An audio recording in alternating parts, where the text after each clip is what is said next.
হঠাৎ করে রূপসা ভৈরব নদীতে পানি বৃদ্ধি পেল।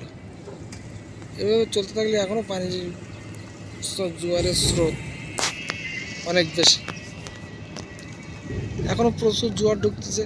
এভাবে যদি এখনও আধা ঘন্টা ঢাকা খুলনা শহরে পানি উঠে যাবে, এ নিশ্চিত। হঠাৎ করে পানি বৃদ্ধি পেল।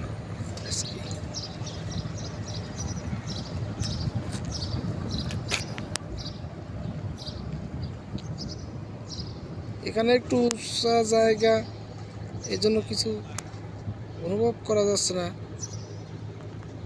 সামনের দিকে অনেক নিচু,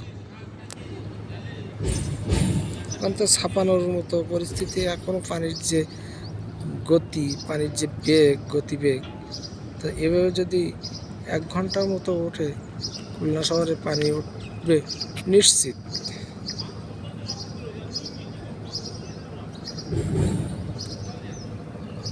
জোয়ারের গতি এখন প্রচুর, প্রচণ্ড জোয়ারের গতি।